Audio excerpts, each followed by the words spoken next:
ഏറ്റവും പ്രധാനപ്പെട്ട വിവരമാണ് ഡൽഹി സ്ഫോടന കേസുമായി ബന്ധപ്പെട്ട് പുറത്തു വന്നുകൊണ്ടേയിരിക്കുന്നത്. ഡൽഹി സ്ഫോടന കേസ് അന്വേഷിക്കാൻ NIA-യുടെ 10-അംഗ സംഘം എത്തുകയാണ്. NIA അഡീഷണൽ DG വിജയ് സാഖറയുടെ നേതൃത്വത്തിലായിരിക്കും ഈ അന്വേഷണം ഇനി മുന്നിലേക്ക് പോകുക. അതിനിടെ ഫരീദാബാദ് ഭീകര സംഘം 2 കാറുകൾ കൂടി വാങ്ങി എന്നുള്ളൊരു സംശയം കൂടിയുണ്ട്. ഇതൊക്കെ അന്വേഷണത്തിൽ ഉൾപ്പെടുത്തിയിട്ടുണ്ട്. ചെങ്കോട്ടയിലെ ട്രാഫിക്കിലെ CCTV ദൃശ്യങ്ങളും ഇതിനോടകം തന്നെ പുറത്തു വന്നു. വലിയ തോതിൽ സ്ഫോടക ശേഖരം കണ്ടെത്തിയതുമായി ബന്ധപ്പെട്ട അന്വേഷണം ജമ്മു കാശ്മീരിൽ ഇപ്പോഴും തുടരുകയാണ്. സോപ്പോറിലും കുൽഗാമിലും ഏകദേശം 30 സ്ഥലങ്ങളിലാണ് പരിശോധന നടന്നത്. ജമാഅത്തെ ഇസ്ലാമിയുടെ നേതാക്കളുടെയും അവരുടെ സംഘടനയുടെ ഓഫീസുകളിലുമാണ് പ്രത്യേകമായ പരിശോധനകൾ നടന്നുകൊണ്ടിരിക്കുന്നത്. നിരവധി പേർ കസ്റ്റഡിയിലായിട്ടുമുണ്ട്. ചെങ്കോട്ടയിൽ സ്ഫോടനത്തിൽ തകർന്ന കാറിന് പുറമെ മറ്റ് 2 കാറുകൾ കൂടി ഫരീദാബാദിലെ ടെറർ മോഡ്യൂൾ വാങ്ങിച്ചിരുന്നോ എന്നുള്ളൊരു സംശയം അന്വേഷണ ഏജൻസികൾക്കുണ്ട്. ഈ കാർ വാങ്ങിച്ചതിന് ശേഷം അതിന്റെ പുക പരിശോധനയുമായി ബന്ധപ്പെട്ടുള്ള കേന്ദ്രത്തിൽ നിന്നുള്ള CCTV ദൃശ്യങ്ങൾ പരിശോധിക്കുമ്പോൾ മറ്റ് 2 പേർ കൂടി ഈ കാറിൽ കയറുന്നുണ്ട്. ഫരീദാബാദ് SP നടത്തിയ വാർത്താ സമ്മേളനത്തിലും 2 പേരുടെ കാര്യം പറയുന്നുണ്ട്. അതായത് ഒമർ മുഹമ്മദിന് പുറമെ മറ്റ് 2 പേർ കൂടി ഉണ്ടായിരുന്നു എന്ന് പറയുന്നുണ്ട്.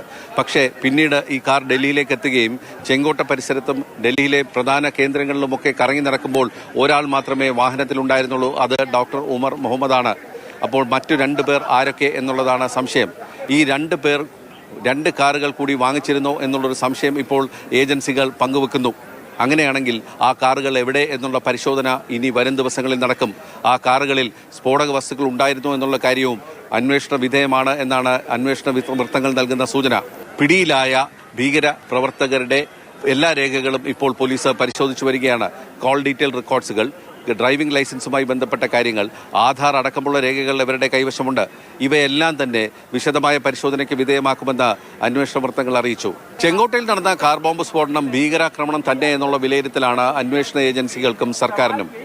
ഇതിന്റെ അടിസ്ഥാനത്തിലാണ് NIA-ക്ക് കേസ് കൈമാറിക്കൊണ്ടുള്ള തീരുമാനം വന്നത്. NIA കഴിഞ്ഞ ദിവസം കേസ് ഏറ്റെടുക്കുകയും ചെയ്തിട്ടുണ്ട്.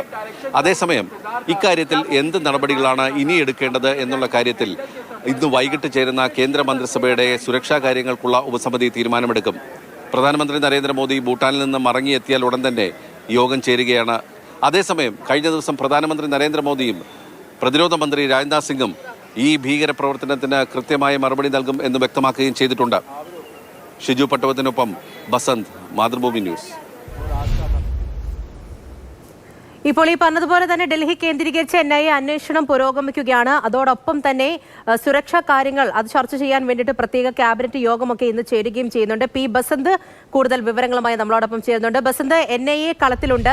എന്തെല്ലാം വിവരങ്ങൾ മുന്നിൽ നിർത്തിക്കൊണ്ടാണ് ഇപ്പോൾ അന്വേഷണം മുന്നിലേക്ക് പോകുന്നത്? ഒരുപാട് വിവരങ്ങൾ ഇനി ലഭ്യമാക്കാനുണ്ട്. അതോടൊപ്പം തന്നെ ക്യാബിനറ്റ് യോഗം ചേരും. പ്രധാനമന്ത്രി എത്തിയാൽ ഉടനെ തന്നെ അങ്ങനെ അന്വേഷണം ഉൾപ്പെടെ ഡൽഹി കേന്ദ്രീകരിച്ച് എന്തെല്ലാം നീക്കങ്ങളാണ് ഇപ്പോൾ നടക്കുന്നത്?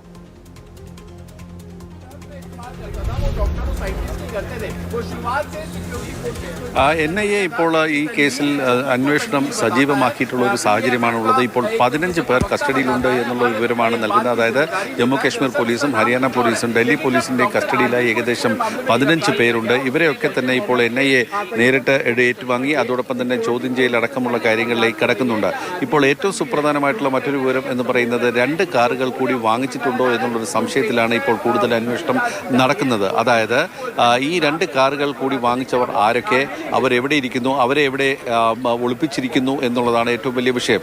നേരത്തെ നമ്മൾ പറഞ്ഞതുപോലെ തന്നെ 2 പേർ കൂടി ഒമർ മുഹമ്മദിന്റെ കാറിലുണ്ടായിരുന്നു. ഇവരെവിടെയാണ് ഉള്ളത് എന്നുള്ളത് കണ്ടെത്താനുള്ള തെരച്ചിലാണ് ഇപ്പോൾ ഡൽഹിയിൽ സജീവമായി നടക്കുന്നതും.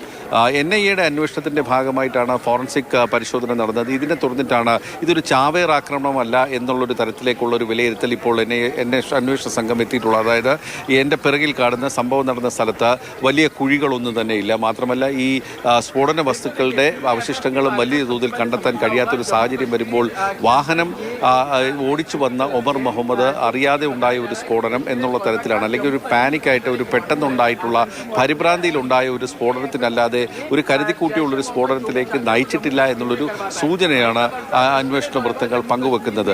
ഏതായാലും NIA-യുടെ 10-അംഗ അന്വേഷണ സംഘത്തിന്റെ രൂപീകരണം ഇപ്പോൾ പൂർത്തിയായിട്ടുണ്ട്. മലയാളിയായ കേരള കേഡറിലുള്ള IPS ഉദ്യോഗസ്ഥൻ വിജയ് സാഖറെയാണ് ഈ അന്വേഷണ സംഘത്തിലുള്ള ഒരാൾ. അപ്പോൾ ഈ അന്വേഷണം ഈ 10-അംഗ സംഘം ഏറ്റെടുക്കുന്നതോടുകൂടി വരും ദിവസങ്ങളിൽ കൂടുതൽ പരിശോധനകളും മറ്റുമൊക്കെ നടക്കും. തീർച്ചയായും അങ്ങനെയാണ് അന്വേഷണം മുന്നിലേക്ക് പോകുന്നത്.